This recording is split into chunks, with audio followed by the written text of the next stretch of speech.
কুন্তলী বহুৰী সংযোগী হোৱাকৈ ব্ৰহ্মপুত্ৰ নদীৰ ওপৰত এখন দলং নিৰ্মাণৰ দাবী বহু দীৰ্ঘদিনীয়া দাবী। দুয়োটা অঞ্চলৰ মানুহে এখন দলঙৰ প্ৰয়োজনীয়তা বহু পূৰ্বৰ পৰাই উপলব্ধি কৰি আহিছে আৰু এই সম্পৰ্কে চেগা চুৰুকাকৈ দাবী উত্থাপন কৰি আহিছিলে। কিন্তু আজি ঐতিহাসিকভাৱে আমাৰ চৰচাপৰি যুৱক মঞ্চৰ উদ্যোগত সংগঠিতভাৱে দলং নিৰ্মাণৰ এটা দাবী উত্থাপন কৰিলে আৰু এই দলং নিৰ্মাণৰ দাবী কৰাৰ কাৰণে এখন দলং নিৰ্মাণ দাবী কমিটি গঠন কৰাৰ কাৰণে ইয়াত কথাখিনি আলোচনা হ'ল। যিহেতু দুটা অঞ্চল ইয়াত সংযোগ হৈ আছে, কুন্তলী আৰু বহুৰী, গতিকে বৃহত্তৰভাৱে যাতে গোটেই অঞ্চলৰ মানুহবোৰ একত্ৰিত হৈ দাবী উত্থাপন কৰিব পৰা যায় তাৰ কাৰণে চিন্তা কৰি তাৰ কাৰণে বৃহৎভাৱে ইয়াত আলোচনা হ'ল আৰু ইয়াত সিদ্ধান্ত হ'ল যে ইয়াত এখন আহ্বায়ক কমিটি গঠন কৰা হ'ব আৰু সেই আহ্বায়ক কমিটিৰ কাৰ্যক্ৰমিকা মৰ্মে আমি পৰৱৰ্তী সময়ত এখন বৃহৎভাৱে কুন্তলী বহুৰী দলং নিৰ্মাণৰ দাবী কমিটি এখন গঠন কৰাৰ কাৰণে সিদ্ধান্ত গ্ৰহণ কৰা হ'ল। আৰু ইয়াত কিছু আজি শ্লোগানো দিয়া হ'ল যে এই দলংখন আমাক কিয় লাগে। যিহেতু এই দুটা অঞ্চলৰ আৰ্থসামাজিক শিক্ষা আদি সকলো উন্নয়নৰ ক্ষেত্ৰত এই দলঙৰ যোগাযোগ ব্যৱস্থাটোৱে এটা বৃহৎ ভূমিকা পালন কৰিব।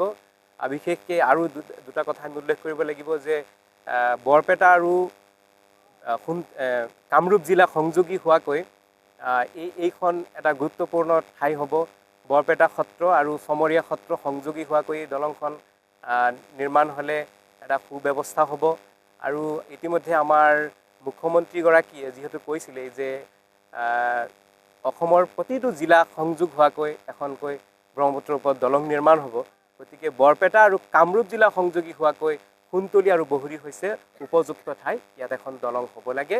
তাৰ বাবে আমি পৰৱৰ্তী সময়ত দাবী উত্থাপন কৰি যাম আৰু সংগঠিতভাৱে আমি দাবী উত্থাপন কৰিম। তাৰ কাৰণে আজি চৰচাপৰি যুৱক মঞ্চৰ উদ্যোগত আজি প্ৰথম পদক্ষেপ লোৱা হয়। যাতায়াত ব্যৱস্থা হৈছে উন্নয়নৰ প্ৰথম বস্তু আৰু বিশেষকৈ বৰপেটা আৰু কামৰূপ জিলাৰ মাজত যাতায়াতৰ ক্ষেত্ৰত এটা দীৰ্ঘদিনীয়া সমস্যা। ইয়াতে ভুটভুটি নাৱেৰে বিপদসংকুলভাৱে যাতায়াত কৰিবলগীয়া হয় আৰু এই সমস্যাটো আচলতে দীৰ্ঘদিনীয়া সমস্যা। ইয়াৰ সমাধানৰ কাৰণে বিভিন্ন সময়ে বিভিন্ন ধৰণৰ মাত মাতা হৈছে যদিও সংগঠিতভাৱে এতিয়ালৈকে দলং নিৰ্মাণৰ দাবী উত্থাপন কৰা হোৱা নাছিল।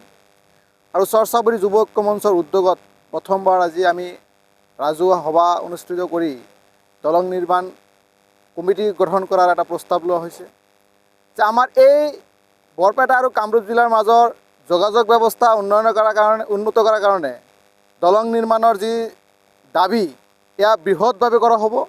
আৰু আগন্তুক দিনত যিহেতু মুখ্যমন্ত্ৰী ডাঙৰীয়াই কৈছে যে জিলাই জিলাই দলং নিৰ্মাণ কৰা হ'ব ব্ৰহ্মপুত্ৰৰ ওপৰত, নিশ্চিতভাৱে আমাৰ দাবীৰ প্ৰতি সঁহাৰি জনাই মুখ্যমন্ত্ৰী ডাঙৰীয়াই কুন্তলী আৰু বহুৰীৰ মাজত এখন দলং নিৰ্মাণ কৰিব। এইটো আশা আমাৰ আছে। ফালৰ পৰাও বিপুল দাবী জনাইছোঁ, যিটো কুন্তলী বহুৰী সংযোগী দলংখন আমাক লাগে। ইয়াৰ সুবিধা হ'লে কি কি সুবিধা হ'ব আমি সকলোৱে জানো, অসুবিধা কি কি ফেচ কৰি আছোঁ হাজাৰ হাজাৰ, সেইবিলাক কৈ শেষ কৰিব নোৱাৰি। কিন্তু কথাটো হ'ল আমাৰ যিটো বৰ্তমান চৰকাৰে উন্নতিৰ ক্ষেত্ৰত, উন্নয়নৰ ক্ষেত্ৰত জাতি ধৰ্ম নিৰ্বিশেষে সকলো ঠাইতে উন্নয়ন কৰি আছে। গতিকে আমি মাননীয় মুখ্যমন্ত্ৰী মহোদয়ক অনুৰোধ জনাওঁ যে আমাৰ এইটো কুন্তলী বহুৰী সংযোগী দলংখনৰ ক্ষেত্ৰত নিশ্চয় গুৰুত্ব আৰোপ কৰিব অসম চৰকাৰে, কিয়নো অসমৰ অৰ্থনৈতিক উন্নয়নৰ ক্ষেত্ৰত এই দলংখনে বিশেষ ভূমিকা পালন কৰিব। এই অঞ্চলৰ কৃষিজীৱী মানুহ যিখিনি আছে, যিখিনি মানুহে উৎপাদন কৰা শস্য হওক, যিখিনি বয় বস্তু হওক, সকলোখিনি নগৰমুখী কৰাৰ কাৰণে এই দলংখন বিশেষ গুৰুত্বপূৰ্ণ। গতিকে এইখন দলং হ'লে অসমৰ অৰ্থনৈতিক উন্নয়ন এখোপ আগুৱাই যাব আমি ভাবোঁ। লগতে এই অঞ্চলৰ যিখিনি লাখ লাখ জনতা আছে, লাখ লাখ জনতাৰ যিটো অসুবিধা সেইটো নিশ্চয় অসম চৰকাৰে গুৰুত্ব আৰোপ কৰিব। বিশেষকৈ আমি মামা বুলি কোৱা আমাৰ মাননীয় মুখ্যমন্ত্ৰী মহোদয়ে আমাৰ এই অঞ্চলৰ যিখিনি নদী বান্ধৰ কাম যিখিনি আপোনালোকে চাই আছে, এইখন চৰকাৰে কৰি দিয়া। গতিকে এইখন চৰকাৰে উন্নয়নৰ ক্ষেত্ৰত কোনো আগপিছ নাচায়, জাতি ধৰ্ম নাচায়। গতিকে আমাৰ এই অঞ্চলত এখন দলং নিৰ্মাণ কৰি অসমত এটা মানে ভাল এটা বাতাবৰণৰ আহ্বান কৰিব বুলি আমি ভাবোঁ। সন্তুলি বহৰী পাৰঘাটত যে পকী দলং নিৰ্মাণৰ যি দাবী, এই দাবী আমাৰ দীৰ্ঘদিনীয়া আৰু এই দলংটো আমাৰ খুবেই প্ৰয়োজনীয় এটা জ্বলন্ত সমস্যা হিচাপে পৰিগণিত হৈ আছে। গতিকে আমি আগন্তুক দিনত আমি এটা কথাই দাবী উত্থাপন কৰিম, মাননীয় আমাৰ বিজুলী কলিতা মেধি ডাঙৰীয়া, আমাৰ মাননীয় সাংসদগৰাকী, তেখেতেও যাতে আমাৰ এই সন্তুলি বহৰী পাৰঘাটত এখন RCC দলং নিৰ্মাণৰ ব্যৱস্থা গ্ৰহণ কৰে। লগতে আমাৰ মাননীয় মুখ্যমন্ত্ৰী তেখেতৰ এই কাৰ্যকালতেই আমি আশা কৰিম যে এই সন্তুলি বহৰী পাৰঘাটত এখন RCC দলঙৰ নিৰ্মাণৰ শুভাৰম্ভ হ'ব বুলি আমাৰ এটা আশা আছে। গতিকে আগন্তুক দিনত আমি এই দলং নিৰ্মাণৰ দাবী যিটো জনমত আৰু এই দাবী অব্যাহত ৰাখিম বুলি আজিৰ এই সভাত আমাৰ দৃঢ় প্ৰতিজ্ঞা কৰা হৈছে। ধন্যবাদ। আমি আগন্তুক দিনত যি নিৰ্মাণ কমিটি গঠন কৰিম আৰু এই নিৰ্মাণ কমিটিৰ জৰিয়তেই আমি সাংসদ, বিধায়ক, মুখ্যমন্ত্ৰী হওক বা নীতিন গাডকাৰী ডাঙৰীয়ালৈও হওক আমি যোগাযোগ কৰাৰ কাৰণে ব্যৱস্থা কৰিম। আমি স্মাৰক পত্ৰ প্ৰদানৰ ব্যৱস্থা কৰিম। লগতে আমি যিমানখিনি পাৰোঁ যি ধৰণৰ পদক্ষেপ ল'ব লাগে দলং নিৰ্মাণৰ ক্ষেত্ৰত, দলং নিৰ্মাণৰ দাবীৰ ক্ষেত্ৰত যেনেকৈ ধৰণৰ পদক্ষেপ ল'ব লাগে প্ৰত্যেকটো পদক্ষেপ আমাৰ নিৰ্মাণ সমিতিয়ে ল'ব বুলি আমি আশা ৰাখিছোঁ।